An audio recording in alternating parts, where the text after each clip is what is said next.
The FIA has just launched a shock investigation into Lando Norris and his McLaren after new data from Abu Dhabi raised serious questions. This probe could change the entire championship overnight and give Max Verstappen a massive lifeline in the title fight. Why did Norris' car show torque values that engineers say do not match the expected power delivery, and what does this mean for qualifying and the race? Subscribe now because everything unfolding in Abu Dhabi is moving fast and the next hours could rewrite the history of this season. The tension at Yas Marina erupted even before the floodlights came on. Hours after Free Practice 2 ended, the FIA confirmed it had launched a formal review into Lando Norris' McLaren. The reason? Unusual torque output patterns detected during data logging across the final sector. In a sport where tenths define legacies, this was no minor blip. It opened a door Red Bull hadn't expected, and Verstappen may now find himself back in the fight for a fifth consecutive world title, not just through performance, but through procedure. It was a day where everything was supposed to be settled on track. FP1 gave us the first clues. Max Verstappen looked sharp early, clocking competitive times, but aborted a key lap due to oversteer in turn 2. Even with that, he finished just 8 thousandths of a second behind Norris. It was a promising sign, but not one without warning lights. Late in the session, Verstappen radioed a chilling message: "I think something might be broken." When asked where, he didn't hesitate: "It's everywhere now." That wasn't frustration. That was a champion diagnosing a car on the limit of control. Red Bull engineers scrambled. Nothing in the telemetry pointed to a critical failure, but Verstappen's instincts are rarely wrong. The car was still quick but unbalanced. More importantly, the long-run pace was already exposing vulnerabilities. Tire degradation on the hard compound showed inconsistencies that McLaren, and especially Norris, were not suffering from. What made things more complex was that Verstappen wasn't overdriving. His inputs were clean, measured. The performance drop wasn't coming from the cockpit. It was mechanical and subtle. Between sessions, Red Bull worked methodically. No panic, just data. Adjustments were made to rake, damper stiffness, and floor height. In FP2, Verstappen looked more confident. He went out early on soft tires and posted a 1 minute, 23.446 fast enough to top the board momentarily. But McLaren responded with a hammer blow. Norris, nearly effortless in execution, posted a 1 minute, 23.083. The gap more than 3/10 was a message. And yet, it was that session where the data anomalies emerged. Telemetry reviewed after FP2 reportedly showed spikes in torque delivery on Norris' car exiting turn 14, leading into the main straight. Engineers flagged this as inconsistent with expected hybrid deployment and ICE output. The FIA quietly initiated a review. No penalty. No accusation. Just analysis. But that alone was enough. In a championship fight this close, perception becomes reality. A single confirmation of irregularity, intentional or not, could swing the title. Red Bull hasn't filed a protest. They don't need to. The FIA is already watching. Meanwhile, Verstappen's Friday ended as it began uncertain. Long runs on medium tires in FP2 revealed a solid but not spectacular rhythm. Lap after lap, his pace drifted upward. 1 minute 29.2. Then 0.5. Then higher. Norris, running on a similar program, stayed in the low 29s. The McLaren wasn't just fast. It was stable. Verstappen kept the car on track, held his line, but the body language told a story. He knew this wouldn't be won on comfort. It would take aggression, calculation, and maybe a little luck. That's where the investigation comes in. If the FIA confirms any form of irregularity in Norris' performance data, the conversation changes entirely. From a technical contest to a regulatory judgment. Verstappen's chances would improve instantly, not because McLaren failed, but because the rules would demand it. And with the title on the line, no engineer, no steward, no strategist will want to be on the wrong side of the rulebook. Friday may have begun with free practice, but it ended with a declaration: this championship is not over. Max Verstappen opened Friday with the kind of pace that typically makes engineers breathe easy, but this time, the stopwatch only told half the story. In FP1, he clocked a lap of 1 minute, 24 seconds, and 493 thousandths. That put him second on the timing sheets, a razor-thin 8 thousandths behind Lando Norris. On paper, the performance looked promising. But what the lap time didn't show was the moment that could have placed him first, when a sudden burst of oversteer in turn 2 forced him to abandon a lap where all 3 sectors had gone purple just seconds earlier.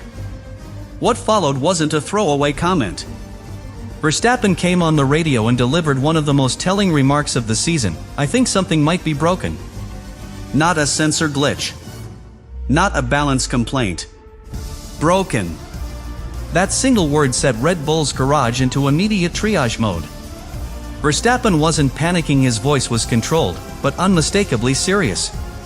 When Gianpiero Lambiase asked him where the issue was located, Verstappen responded bluntly, "It's everywhere now."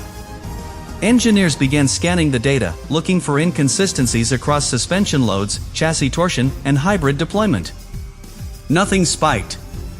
But something wasn't right. Despite the concern, Red Bull left Verstappen on track for the full session. Their decision was deliberate: collect as much live data as possible, even if the car wasn't fully stable. Verstappen delivered lap after lap, maintaining a consistent rhythm, but telemetry hinted at a subtle loss of rear grip on corner exit and increased steering input through slower turns. There was no catastrophic loss of pace, but a clear sense that the car was not in its ideal operating window. Meanwhile, Norris ran trouble-free. Smooth inputs. Clean lines. The McLaren didn't just look fast, it looked easy. As the sun set for FP2 and cooler conditions set in, Red Bull made aggressive changes. Setup shifts included ride height, damping rates, and a revised rear wing configuration designed to regain control without sacrificing straight-line speed. Verstappen hit the track early and set a lap of 1 minute, 23 seconds, and 446 thousandths. For a moment, he sat at the top. But Norris answered with a sharper knife. His time 1 minute, 23 seconds, and 83 thousandths put him 3/10 clear. That margin felt bigger than numbers suggested. Norris had pace in reserve. Verstappen had spent his full hand. The difference extended into the long runs. In the final 20 minutes of FP2, both drivers began race simulations on medium tires. Verstappen opened with laps in the high 1 minute 29s, but within 5 laps, his pace faded into the low 30s. The degradation curve was steep. Norris, in contrast, kept his times firmly planted below the 29.3 range for multiple consecutive laps. His tire wear was visibly more balanced. Verstappen was quick but bleeding pace under thermal stress.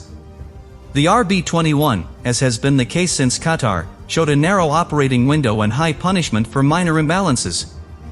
What made matters worse for Red Bull was the lack of new weapons in the arsenal. The team brought no upgrades to Abu Dhabi. Their last major development, a revised floor and diffuser, was introduced at Monza. Since then, their work has focused on maximizing what they already had. McLaren, however, has continued iterating.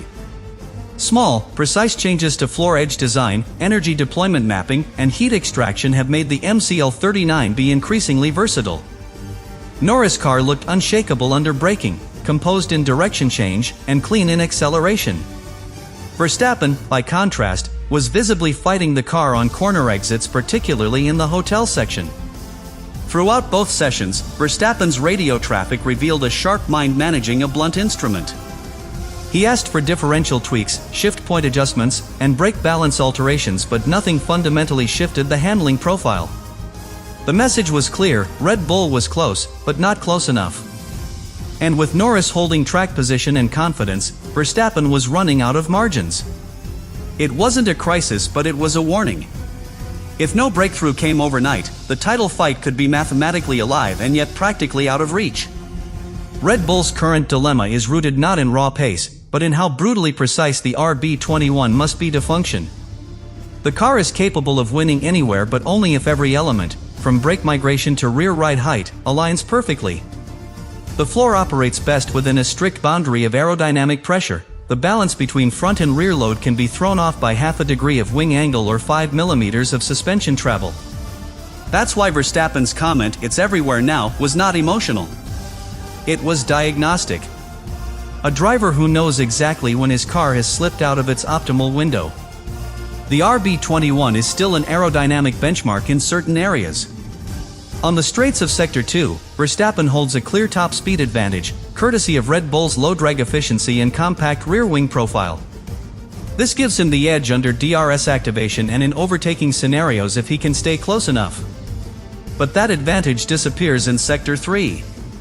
Around the hotel complex, where lateral load and traction define each lap, the Red Bull struggles with balance under acceleration and inconsistent weight transfer through mid-speed corners. The McLaren, in contrast, rides that section with surgical smoothness. Verstappen's long-run data exposes one of Red Bull's most pressing issues: thermal sensitivity. On medium tires, his degradation curve is steep. Initial laps are strong, but after 3 to 5 laps, the grip drops sharply. Red Bull engineers believe this is due to uneven tire surface temperature caused by fluctuating rear loads and aggressive lateral slip. This is a consequence of the RB21's aggressive suspension geometry, which is designed for explosive traction but results in tire stress under sustained lateral load. Norris doesn't just manage better lap times, his wear rate is significantly more linear. The issue compounds further under heavy braking. Verstappen's RB21 shows instability under deep brake pressure, especially into turns 6 and 9. The car's aerodynamic balance shifts rearward as energy is dumped into the brakes, momentarily unsettling the rear end. Verstappen, to his credit, compensates using brake bias adjustments and manual torque delivery settings, but the effect is cumulative over a race stint. Every lap takes a toll on tire consistency, and that inconsistency translates into degraded corner exit traction, critical in Yas Marina's low-speed zones. One of the under-discussed challenges Verstappen faces is the car's reaction to temperature swings between FP1 and FP2. FP1 was run in daylight, with higher track temperatures that masked some of the chassis irregularities. But in FP2, under cooler twilight conditions that mirror race settings, the car's handling characteristics changed dramatically. Red Bull had to compensate with damper adjustments and differential tweaks, but these solutions were reactive. McLaren's car, meanwhile, showed no dramatic variation between sessions, a testament to a more stable aerodynamic platform and better cross-condition setup tolerance. A critical point in this technical battle is that Red Bull stopped major aerodynamic development 2 months ago. Their last significant update came in Monza, and since then, their focus has been extracting peak performance from a static package. McLaren, however, has introduced minor but cumulative refinements nearly every weekend. Changes in floor strake design, airflow management, and energy deployment software have made the MCL39 be more predictable and less sensitive to track evolution. That's why Norris looked calm and composed in every braking zone. The car does not fight him. It flows with him. Verstappen's expertise allows him to drive around many of these issues, but driving around problems is not a title-winning strategy when the margins are this tight.